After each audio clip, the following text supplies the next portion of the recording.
Annette. Hi, Sandra. Thank you so much for joining me again this week. Yoo-hoo. I know. So, if you are coming to us from episode 37 or 38, we've been talking about LinkedIn for the past 2 weeks. And previously, we were talking about like how to use it. What does it do for you as a professional? What does it do for you as an entrepreneur? Keywords, different sections, different settings. But today we thought we'd talk about it from the perspective of Da, da, da, Sandra. da, trauma informed, and even from the perspective of women and how, as a woman, we need to be a little bit more careful about how we leverage social media in general, right? Mm, So, this topic. yeah, and I'm thinking about things like location, right? If Mm, I post my location as a woman, um, and there are people that I don't want to see that. Does that, how does that play into this, right? Or even, the little boxes that you can say, book an appointment with me or book a meeting with me. Well, I don't want to just meet with everybody. And we as women all know that there are, depending on, the types of photos that we use, we get all kinds of creepy messages in our direct messages. So I think there's a lot of online behavior that women can find challenging to deal with in really making use of the tools that are out there. What's your thought? What do you see? I see more women being overly cautious and trying to prevent. Is that the right word? Maybe trying to prevent these things from happening by closing themselves off to Mm. begin with, so that it won't happen to them. And I'm not sure that that's a great way to run your career. And LinkedIn is a huge career tool. So, as the career coach in this conversation, Yes. when you look at how women or people are behaving on LinkedIn during their job search, Right. what they post, what they don't post, what Yeah. they avoid, what Sure. patterns do you see that either help or hurt Mm. their opportunities? What are they doing? Okay. So, what I see a lot is when I start working with a client, their profile is super closed down. So, maybe they don't have themselves being publicly visible. Maybe they don't have their picture showing. Maybe they don't have a background banner.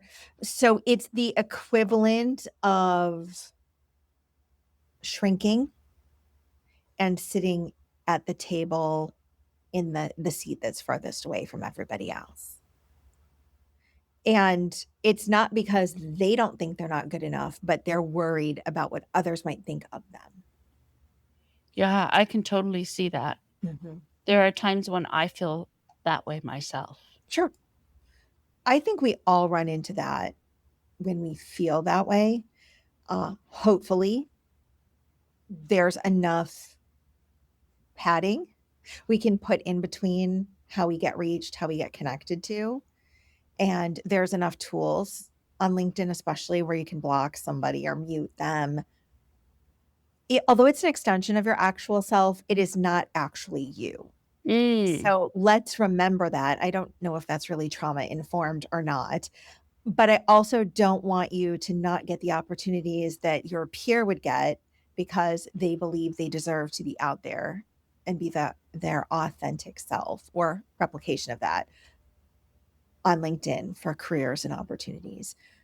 I guess, Sandra, it's the same behavior that women would need to think in their mind. They need 100% of the job description qualifications to apply.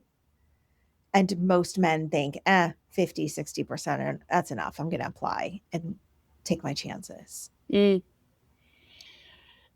Yeah, I wish that were the only truth behind it, right? There may be a whole lot of reasons why Right. women might be shrinking, um, not the least of which is, fear of being attacked, fear of being um, uh, ostracized in Yeah, some way, right? Um, Having to deal with things that are very challenging, and we don't have all of the picture behind it. right. Um, so when we've experienced a negative event, it's much harder for us to continue to put ourselves out there. And that might be showing up in their social media.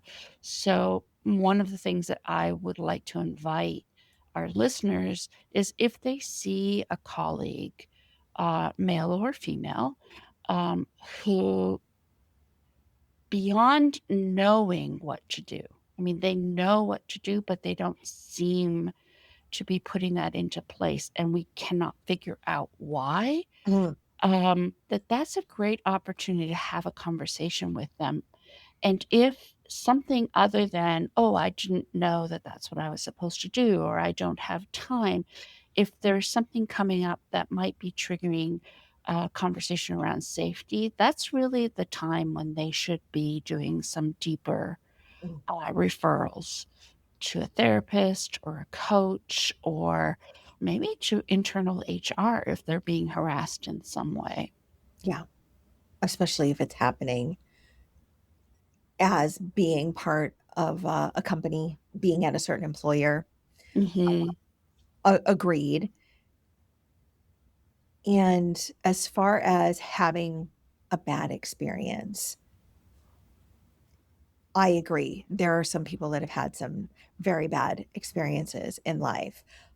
I want people to hopefully be able to deal with that, handle that, heal from that as much as they can, and then also know that they're worthy to be out there like a colleague might be because they deserve an opportunity. They deserve to be found. They deserve to be recognized.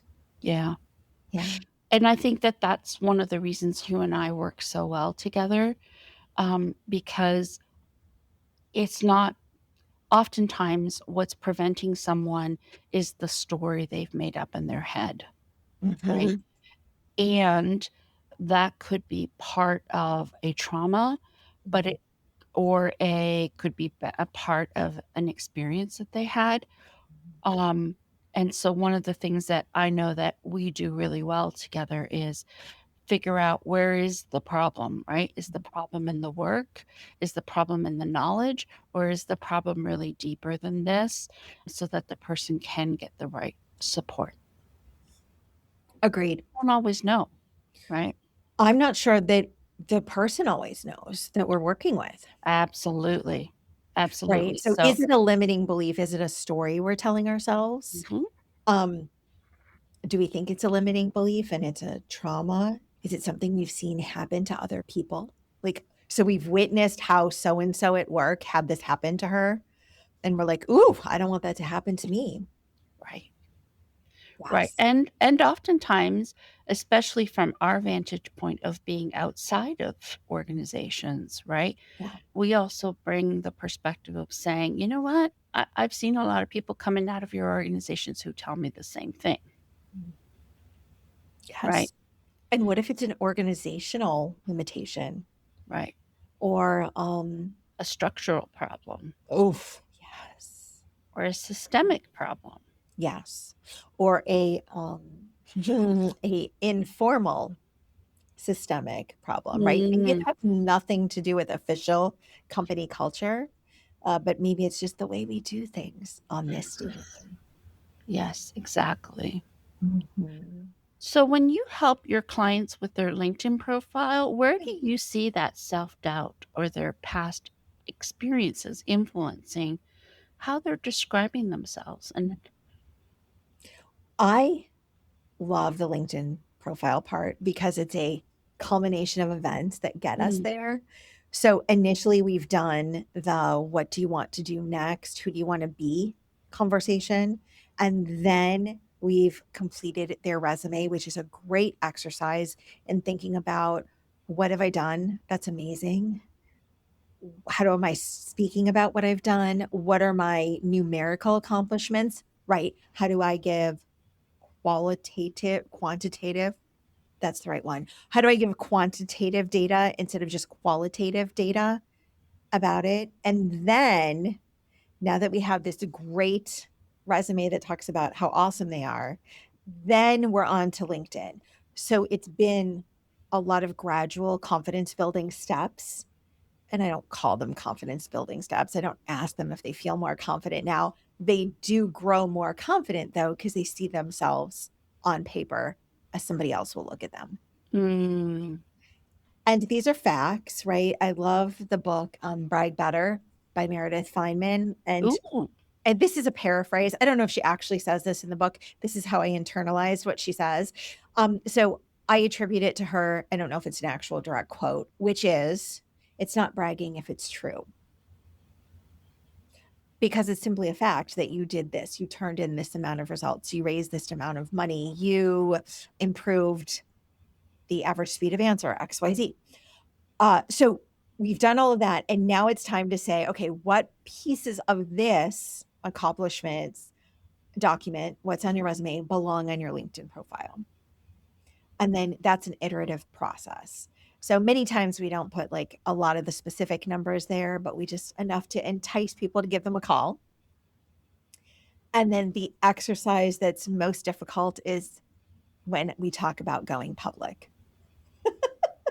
So, Sandra, now's the time when we hit the public radio button and everybody can see it. When your ex boyfriend from high school looks up your name, they're going to find you on LinkedIn now. Are you ready for that? Are you ready for the person that you don't talk to 3 offices ago? When they search you on LinkedIn, you're going to come up now.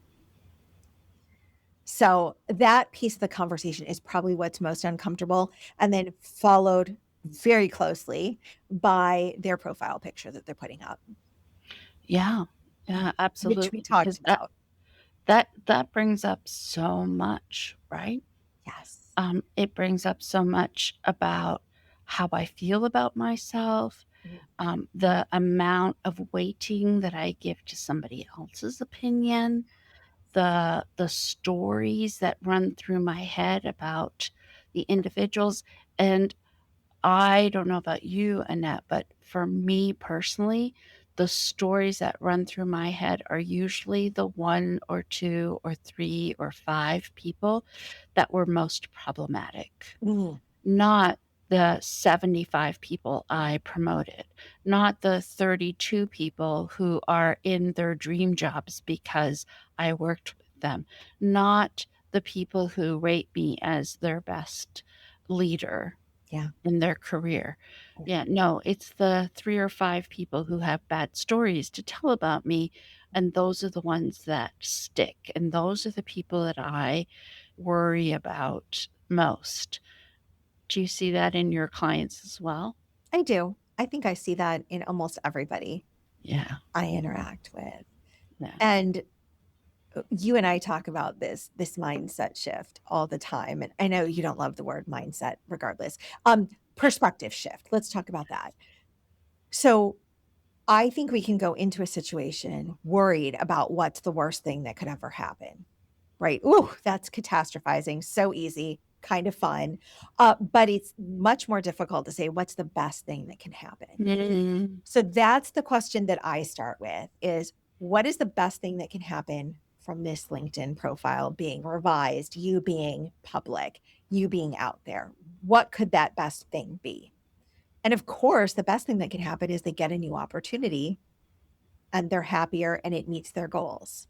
So that's the best thing. Can we try to do the LinkedIn update with that best thing in mind and then go from there? And then let's track the success. How many people did you connect with this week? Did you get a call from a recruiter? Did somebody find you on LinkedIn? yeah, And sometimes the best thing that happens is they get connected to somebody that they've lost touch with, yes, a previous work bestie. Or maybe they do get a call from a recruiter. Maybe they get a call from a recruiter every week. yeah. I think the other aspect of this that's really important is we all make mistakes. And learning from those mistakes is the biggest takeaway in any. opportunity, right? So even the people who feel you weren't their best leader, right? There's learning there for them and for you, right? Um, and But do you really think they're gonna contact you on LinkedIn then?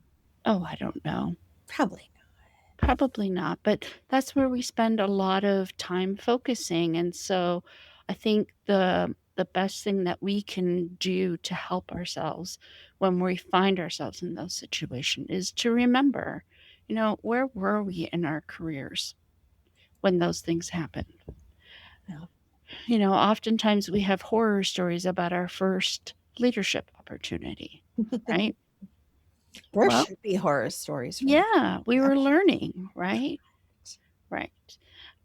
And nobody gets through life without making a mistake. So the people that are going to be out there looking to pick on somebody else also have their own mistakes and their own issues that they are grappling with.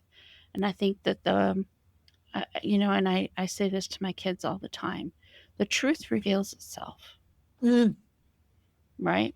People can say whatever they want, but eventually the truth reveals itself, and all you can do is stay focused on being the best you can be. Yes, that's true. I agree with that wholeheartedly. Mm, And that concern about being approached about the bad leader you were 20 years ago, um, it's okay to worry about that. It's okay for it to be a fear. It's okay for you to be concerned that that might happen. And it's okay to do it scared. so for leaders who wanna be more visible on LinkedIn, whether, because they're looking for a new role or because they're trying to establish thought leadership, Yeah. what does strong leadership presence look like in terms of, what they're posting, how they're networking? If you're looking to be more visible on LinkedIn, there's some very low risk ways to be more visible. And those are things like commenting, liking posts. You can comment in the section of others' posts. You can comment on articles. You can comment on news on LinkedIn. If you want a little more personal touch and still be visible, then you can get in your catch up section. And that is where you go to your network tab. And then there's two options, grow and catch up. And catch up is where you can recognize somebody's accomplishments that are already in your network. So you can say, congratulations on this new job. You can wish people happy birthday if they post their LinkedIn birthday. You can say congratulations for an education accomplishment that they talk about. And then there's also work anniversaries there. So, like, ooh, Sandra, congratulations for being in business for however many years. Uh, and that's a great way to stay connected with people you're already talking to on LinkedIn or already have worked with on LinkedIn. And then if you want to do the big daddy scary thing and actually post something on LinkedIn, very low effort is to share somebody else's post. You can share their post with thoughts. So if I wholeheartedly agree with something you've posted, Sandra, I could just flip around and say repost. And then it gives me two options: repost without a comment, repost with a comment. Comment's always better because you can give your perspective on why you're reposting this. And I do the low level lift and repost when somebody is hiring because I don't want to cloud that message. I just want my network to see that somebody is hiring. And then you can post, you can go live. There's so many features if you want to be highly visible that you can take advantage of. Which ones do you use on LinkedIn for your visibility? I post, Okay. and when I post, I try to really um, provide kind of a trauma informed lens to that post, um, which is often very hard because sometimes I'll get asked to comment on somebody else's post, and in reading the post, I feel like, well, I not sure I agree, or I feel like there's an element of disconnect in the message. And it's how do I respond in a way that is supportive, but still gets the viewpoint across that says there might be a perspective here that you're missing. And I think that especially in social media, we've gotten to the point where people just often feel like it's my perspective, it's how I see the world. I'm okay to share this, Mhm. which is absolutely true. It is your perspective, it's how you see the world, and you're allowed to post it. Yeah. And people are allowed to disagree. People can have different experiences. Mm, People can have different viewpoints.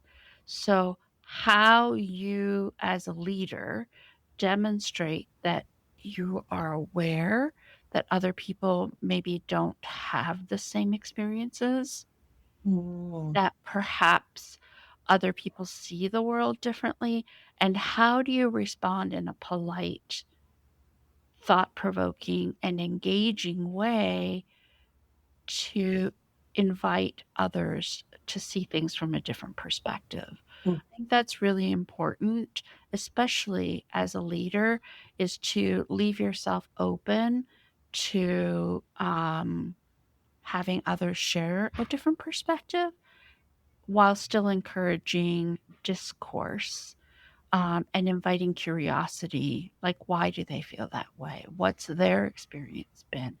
And allowing that to inform, not just dispute, the position, especially if you're going for thought leadership. mm. Yes.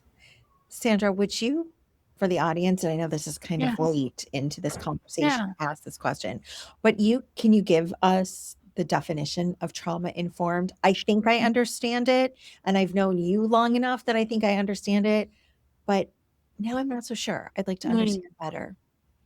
So I think the key idea of being trauma informed is recognizing that trauma plays an impact in how people see the world and experience the world. Yes. So rather than looking at somebody and saying, "What's wrong with you that you think that way?"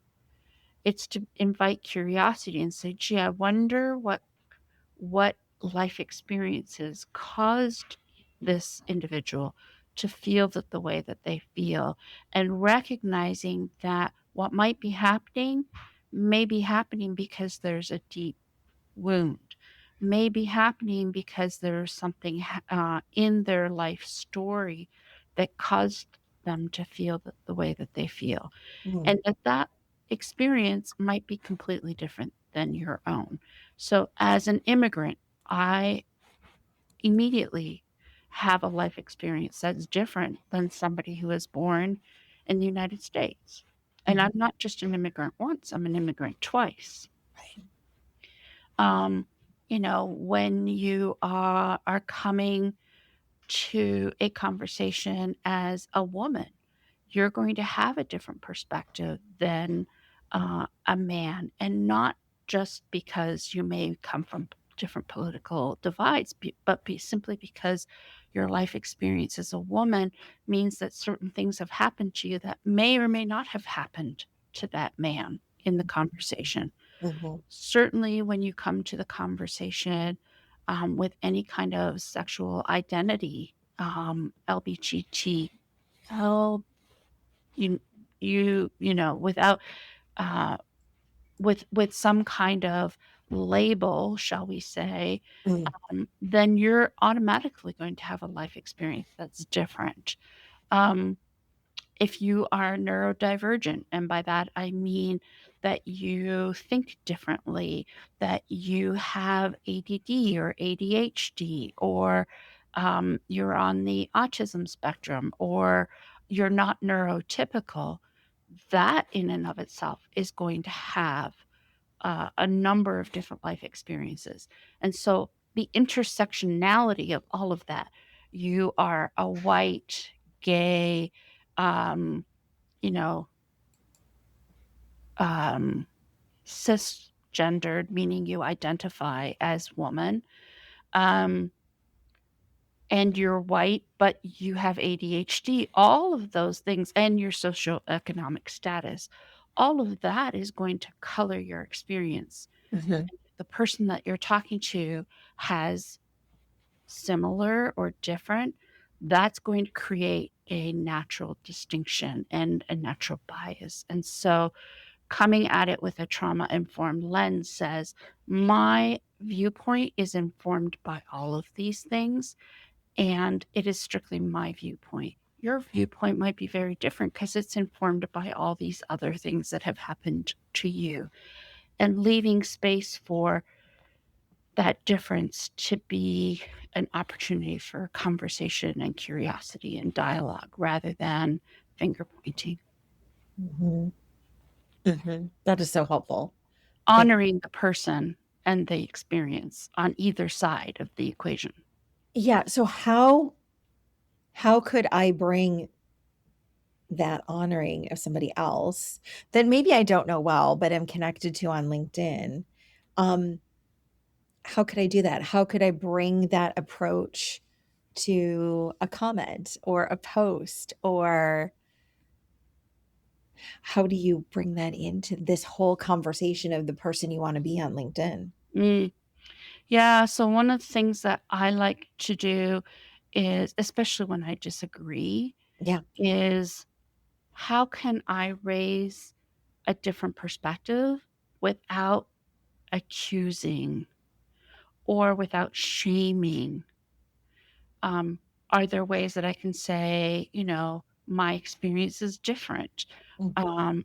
Here's some areas that I have seen where, your argument trips up, right? And just offering a different lens, not in an accusatory way, but just in a, is there a way to open the lens and get curious about the situation or the comment or the post in the comments that, offers a perspective that's maybe slightly different? Yeah. I like that. I think you do this really well. So Right. if anybody isn't already connected to you on LinkedIn, I think that they would find it. And I love when you share something that's not necessarily dissenting, but a different perspective that you invite others to come and join the conversation. I struggle all the time, right? Because and this is one of the things that really bothers me about social media is because it gives us a platform where we can voice opinions that can be hurtful Yeah, to they others. could be. Yeah. They could be. And so I feel like there's a responsibility there when we're posting information to recognize that there's a potential to hurt. Mhm. And so being open to seeing things from another person's point of view is part of demonstrating leadership. Yeah, I do. I think that you're exactly spot on with that. What a great place to leave this conversation. Do you Mm, feel like it's whole? yes, I do. I'd Awesome. love to hear what our listeners think of this conversation. Is there more? Are there things that they've encountered? How did they see this in their life? What Yes, holds them back from posting on LinkedIn? I'd love to have that conversation. that would be amazing. And I Mm, think that's part of the reason that we created this podcast. So, women deserve conversations that go so much deeper than surface level. So, if they want to interact with us after this episode, of course, you're welcome to comment in the episode and everything. But we do have a newsletter. Go to exposingthehiddenreality.com. Stay connected with us between episodes. And then, of course, you can respond to our messages because we read every one. And then we will be happy to have a discourse about what's holding you back. And maybe your topic makes it into one of our future episodes. oh, I love that. How about that? Mm, bribery. We're going to call it an energy exchange. Oh, okay. Yeah. Is that trauma informed? Yes, absolutely. All right. I'm so happy I could be compliant for once. All right, Sandra, I will see you next week. Sounds great. See you next week. Bye. Bye.